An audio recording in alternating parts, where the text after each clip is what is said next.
നമ്മുടെ ഒന്നാമത്തെ ലെസനാണ് നമ്മൾ നോക്കാൻ വേണ്ടി പോകുന്നത് simple sentence structure in English.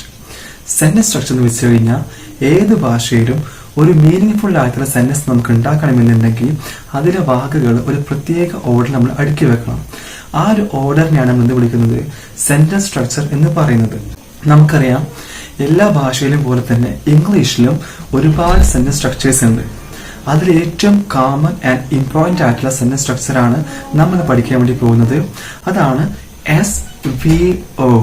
S എന്ന് പറഞ്ഞു കഴിഞ്ഞാൽ സബ്ജക്റ്റ്, വി എന്ന് പറഞ്ഞ വെർബ്, O എന്ന് പറഞ്ഞ ആബ്ജക്റ്റ്. SVO സ്ട്രക്ചർ ആണ് ഇംഗ്ലീഷ് ലാംഗ്വേജിൽ ഏറ്റവും മോസ്റ്റ് കോമൺ ആൻഡ് ഇമ്പോർട്ടന്റ് ആയിട്ടുള്ള ഒരു സെന്റൻസ് സ്ട്രക്ചർ. നമുക്കറിയാം ഇംഗ്ലീഷിൽ ഇതല്ലാണ്ട് വേറെയും ഒരുപാട് സ്ട്രക്ചർ നമുക്കുണ്ട്. പക്ഷെ ഏറ്റവും കോമണും ഇമ്പോർട്ടന്റ് ആയിട്ടുള്ള സ്ട്രക്ചർ ഇതാണ്, SVO ആണ്. അതേപോലെ തന്നെ എന്താണ് സബ്ജക്റ്റ്, എന്താണ് വേർബ്, എന്താണ് ആബ്ജക്റ്റ് ഒന്ന് നമുക്ക് നോക്കാം. സബ്ജക്റ്റ് എന്ന് പറഞ്ഞു കഴിഞ്ഞാൽ ഏത് സെന്റൻസിലും ഒരു ആക്ഷൻ ഉണ്ടായിരിക്കും. ആ ഒരു ആക്ഷൻ എന്ന് പറഞ്ഞു കഴിഞ്ഞാൽ ക്രിയ അല്ലെങ്കിൽ വേർബ് എന്ന് പറയും. ആ വേർബ് ആരിനെ കുറിച്ചിട്ടാണ് അല്ലെങ്കിൽ ആരാണ് ആ ആക്ഷൻ ചെയ്യുന്നത്, അയാളാണ് ആര്? സബ്ജക്റ്റ് എന്ന് പറഞ്ഞ. സബ്ജക്റ്റിന്റെ മലയാളം കർത്താവ് എന്നാണ്.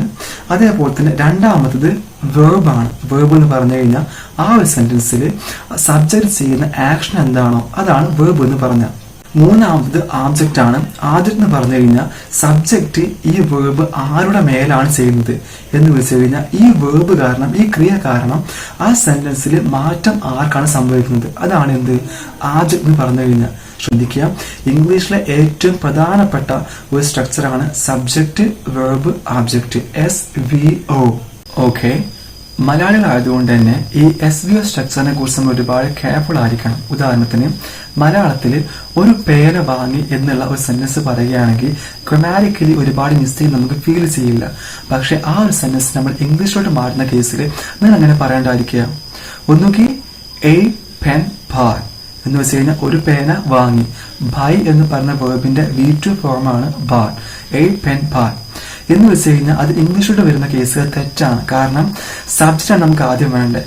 ഒരു പേനയാണോ പോയി വാങ്ങുന്നത്? അല്ല, നമ്മൾ പേനയെ വാങ്ങുകയാണ് എന്ന് വെച്ച് കഴിഞ്ഞാൽ ഇത്തരം ഒരു സെന്റൻസ് നമ്മുടെ മനസ്സിൽ നമ്മൾ ഫീൽ ചെയ്യുന്ന കേസിൽ നമ്മൾ ആദ്യം നമ്മൾ എന്ത് ചെയ്യണം? ഈ ഒരു ആക്ഷനിൽ, ഈ ഒരു സെന്റൻസിൽ ആരാണ് ചെയ്യുന്നത്? പേനയാണോ അങ്ങോട്ട് പോയി വാങ്ങുന്നത്? അല്ല, പേന വാങ്ങിക്കപ്പെടുകയാണ്. അതുകൊണ്ട് തന്നെ നിങ്ങളുടെ മനസ്സിൽ ഇതേപോലെ ഒരു ആശയം മനസ്സിൽ മലയാളത്തിൽ ഒരു സെന്റൻസ് നിങ്ങൾ ഫോം ചെയ്യുകയാണെങ്കിൽ അതിന് ഇംഗ്ലീഷിലോട്ട് മാറ്റും. നിങ്ങൾ ആദ്യം എന്ത് ചെയ്യണം? ആരാണിത് ചെയ്യുന്നത് അത് കൃത്യമായിട്ട് ആദ്യം എഴുതി വെക്കണം. അതാണ് സബ്ജക്റ്റ്. പിന്നെ എന്ത് ചെയ്തു എന്ന് പറയണം. പിന്നെ മാത്രമേ നമുക്ക് എന്ത് പറയാൻ പറ്റുള്ളൂ? പേനയെ പറയാൻ നമുക്ക് കഴിയുള്ളൂ. ഉദാഹരണത്തിന് ഇവിടെ നമ്മൾ ചോദിക്കണം, നമ്മൾ ആരാ പേനയെ വാങ്ങിച്ചേ? നമ്മൾ ചോദിക്കണം. ഇനി ഒരു ബോയ് ആണോ? നമ്മൾ എങ്ങനെ പറയാ? A boy bar A pen. ഒരു ബോയ് ഒരു പേന വാങ്ങിച്ചു. കാരണം പേനയല്ല പോയി വാങ്ങുന്നത്, പേനയെ ഒരു ബോയ് പോയി വാങ്ങിക്കുകയാണ്. എന്ന് വെച്ച് കഴിഞ്ഞാൽ മലയാളത്തിലെ പോലെയല്ല, ഇംഗ്ലീഷിൽ ഈ സ്ട്രക്ചർ നമുക്ക് മസ്റ്റാണ്. ഞാൻ വേറെ എക്സാമ്പിൾ പറയാം. ഒരു പരിപാടി സംഘടിപ്പിച്ചു എന്ന് പറയാണ്. മലയാളത്തിൽ ഒരു പരിപാടി സംഘടിപ്പിച്ചു. നിങ്ങൾ ഇതിനെ ഇംഗ്ലീഷിലോട്ട് ആക്കാൻ വേണ്ടി പറഞ്ഞു വിചാരിക്കുക. നിങ്ങൾ എന്ത് പറയും? എ പ്രോഗ്രാം കണ്ടക്ടർ എന്ന് പറയുമോ? കാരണം പരിപാടിയാണോ അങ്ങോട്ട് പോയി സംഘടിപ്പിക്കുന്നത്? അല്ല, പരിപാടിയെ സംഘടിപ്പിക്കപ്പെടുകയാണ്. അപ്പൊ നിങ്ങൾ ആദ്യം എന്ത് ചെയ്യണം? ആദ്യം എന്ത് മനസ്സിലാക്കണം? ഈ പരിപാടിയെ ആരാണ് സംഘടിപ്പിക്കുന്നത് അത് ആദ്യം എഴുതി വെക്കണം. അതാണ് സബ്ജക്റ്റ്. പിന്നെ എന്ത് പറയാ? വേർബിനെ പറയാ. കണ്ടക്ടർ എന്ന് പറയുന്ന വേർബിനെ പറയാ. അവസാനം മാത്രമേ നമുക്ക് എന്ത് പറയാൻ പറ്റുള്ളൂ? ഈ ഒരു പരിപാടിയെ പറയാൻ പറ്റുള്ളൂ. ആൻ ഇവന്റ് എന്നോ എ പ്രോഗ്രാം എന്നോ അവസാനം മാത്രമേ നമുക്ക് പറയാൻ പറ്റുള്ളൂ. നിങ്ങൾ മലയാളം പോലെ ചിന്തിച്ചു കഴിഞ്ഞാൽ നമുക്കിത് പറ്റില്ല. കാരണം മലയാളത്തിലെ സ്ട്രക്ചർ നേരെ തിരിച്ചാണ്. ഇംഗ്ലീഷിൽ എങ്ങനെയാണ്? ആദ്യം സംഘടിപ്പിച്ച ആളെ പറയണം, പിന്നെ വേർബിനെ പറയണം, പിന്നെ മാത്രമേ നമുക്ക് എന്ത് പറയാൻ പറ്റുള്ളൂ? ആബ്ജക്റ്റ് ആയിട്ടുള്ള ഈ ഒരു പരിപാടിയെ പറയാൻ പറ്റുള്ളൂ. ഓക്കെ ഗായ്സ്, ഈ വീഡിയോയുടെ അവസാനം നിങ്ങൾക്ക് വേണ്ടിയിട്ട് ഒരു സെന്റൻസിലെ, മലയാളത്തിൽ ഒരു സെന്റൻസിൽ നിങ്ങൾക്ക് സബ്ജക്റ്റ് നിങ്ങൾക്ക് കണ്ടുപിടിക്കാൻ കഴിയുന്നുണ്ടോ എന്ന് വേണ്ടിയുള്ള കുറച്ച് പ്രാക്ടീസ് സെഷൻ നിങ്ങൾക്ക് ഉണ്ടായിരിക്കും. അത് നോക്കുക. ഒരു മലയാളത്തിൽ നിങ്ങൾക്ക് മനസ്സിൽ തോന്നുന്ന ഒരു സെന്റൻസിനെ ഇംഗ്ലീഷിലോട്ട് മാറ്റുന്ന കേസിൽ നിങ്ങൾ എന്ത് ചെയ്യണം? കൃത്യമായിട്ട് ഒരു സെന്റൻസിലെ സബ്ജക്ട് നിങ്ങൾ കണ്ടുപിടിക്കാൻ കഴിയണം. അതിൽ ഇല്ലേ നിങ്ങളത് കൊണ്ടുവരാൻ കഴിയണം. ചോദിച്ചു നോക്കുക, ഈ ഒരു ആക്ഷൻ ചെയ്തത് ആരാണ്? ചോദിക്കുക, കണ്ടുപിടിക്കുക, അതിന് ആദ്യം എഴുതി വെക്കുക. പിന്നെ എന്താണോ ആക്ഷൻ അതിൽ എഴുതി വെക്കുക. പിന്നെ മാത്രം ആബ്ജക്റ്റിനെ എഴുതി വെക്കുക.